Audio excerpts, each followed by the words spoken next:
Hi, Gregg Bell, the News Tribune. Happy New Year from Philadelphia.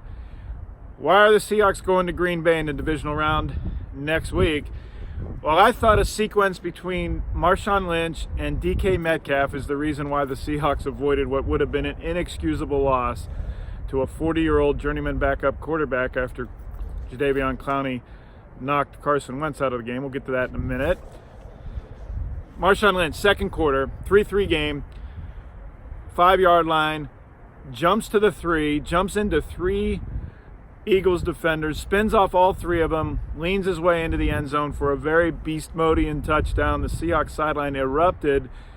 It was vintage Lynch, and it was the first touchdown of the game, made it 10-3. Third quarter, 10-6 game, 3rd and 1, Lynch in the game. It looks like everyone in Philadelphia, back to Ben Franklin, figures that Lynch is going to get the ball on an inside run.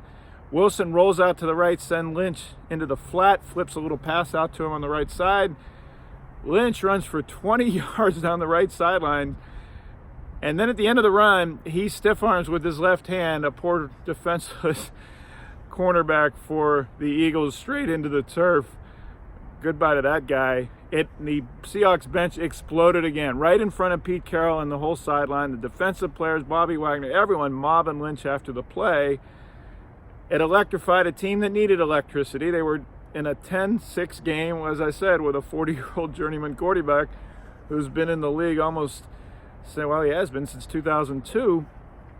2 plays after that Lynch catch and stiff arm, DK Metcalf stretches out for a bomb pass down the middle on a post route from Russell Wilson, makes the catch, dives to the ground, and then no one touches him from the Eagles, so he gets up and in one motion rolls and sprints like a gymnast into the end zone for the 53-yard touchdown. Just wanted it more.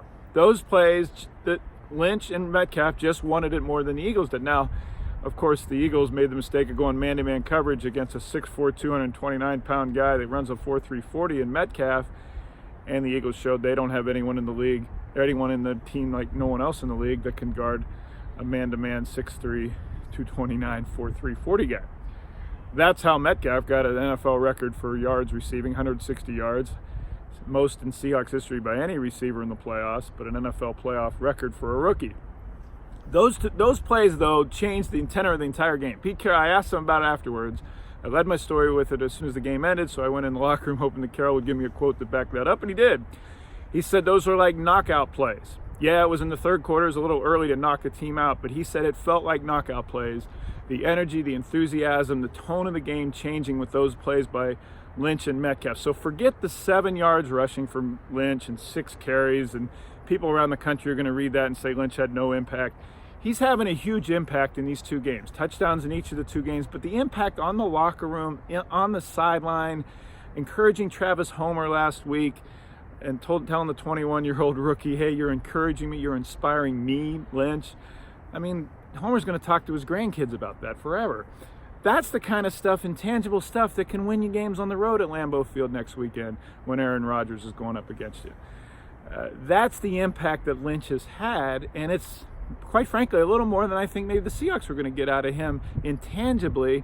33-year-old, 14 months away from the game. This was his first playoff win, by the way, with the Seahawks since January 2015 in the NFC Championship game over Green Bay when the Seahawks rallied and went to overtime to qualify for Super Bowl 49. It had been that long since Lynch had won a playoff game with Seattle. Of course, he missed the playoff game in the 25 below wind chill when he didn't board the plane to Minnesota in January 2016. Then he played the next week in Carolina, and the Seahawks got boat raced in the first half by the Panthers and lost in the divisional round. Russell Wilson, 18 of 30 for 325 yards because, again, they went man-to-man, the Eagles did, stubbornly at times. The play that iced the game, Brian Schottenheimer knew on 3rd and 10 the Eagles were going to crowd the line with 0 coverage and think that the Seahawks were going to run to try to get the Eagles to burn their 3rd and final timeout on defense. Backed up on their own 11. Schottenheimer calls for a go route out of the right slot for Metcalf, and again, there's nobody that can guard him one-on-one if he beats his man off the line, which he did. No safety over the top to help. Russell Wilson throws a weather balloon of a ball that only Metcalf can catch. He does. Game over. There's still questions and concerns, I'd say, on defense, though. the Clowney, the pass rush got 7 sacks. I thought about 5 of them were because first Wentz and then McCown just held onto the ball far longer than any quarterback in the league had held onto against the Seahawks pass rush this year. Okay, the Clowney hit. Should have been a penalty. If you hit a quarterback with any part of your body, your toenail, your cleat, your hip, you're going to get a flag to the head in today's NFL, especially when it's your head, and that's Clowney hitting Wentz with his helmet to Wentz's helmet. I thought for sure at the time it was going to be a penalty. I was surprised it wasn't. But then they get a first down, the Eagles do, and then Wentz is still going to be out of the game. I don't think he's going to get suspended. I think he will get fined by the league for it. After the game, the referee, Sean Smith, told a poll reporter that Wentz was a runner that did not give himself up, and that in his view there was, quote, incidental contact with the helmet to helmet, and nobody in Philadelphia likes that. Clowney said after the game he's already been getting threats, both in person at the stadium, on the sideline. I chuckle only because it was so immediate, and not for some of the vile things he's heard, even online and in person. He said, you should go die, you should go to prison, you and your family should all go to jail and to prison. They already don't like Clowney here in Philadelphia for a hit he had a couple years ago when he was at the Houston Texans against Nick Foles. They really don't like him tonight. But again, even if you penalize him there, Wentz is still going to be out of the game with the concussion.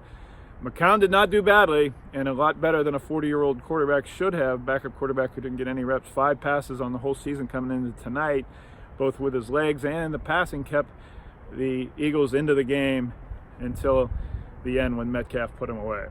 Now it's on to Green Bay. They lost Seahawks about 8 in a row at Lambeau Field. 2 of them had been in the playoffs. But this team has confidence that they can play anywhere and under any conditions on the road. That's what Pete Carroll talked about after the game. They should be getting their linemen back. They're hoping Dwayne Brown can play at left tackle next week after missing 2 games. They think Mike Iupati can come back from a neck nerve injury he missed today. Jamarco Jones and George Fant played instead. The Seahawks are going to need everybody. Quandre Diggs was fabulous tonight. I know I'm getting long here, but KJ Wright said that Diggs snuffed out the 4th down play, told Clowney it was coming, a swing past the running back right at him, and the Clowney wasn't ready for that until Diggs said it from center field as a free safety position. Sure enough, swing pass right at Clowney. Running back drops it, fortunately, or probably would have been a first down anyway. But Wright said that's the value of Quandre Diggs, and having him back makes them a much better defense against Aaron Rodgers next weekend. All my coverage is online at thenewstribune.com and on Twitter at GBellSeattle. I'll be back in Renton tomorrow after this 5 a.m. Eastern flight in the morning. Thanks for watching.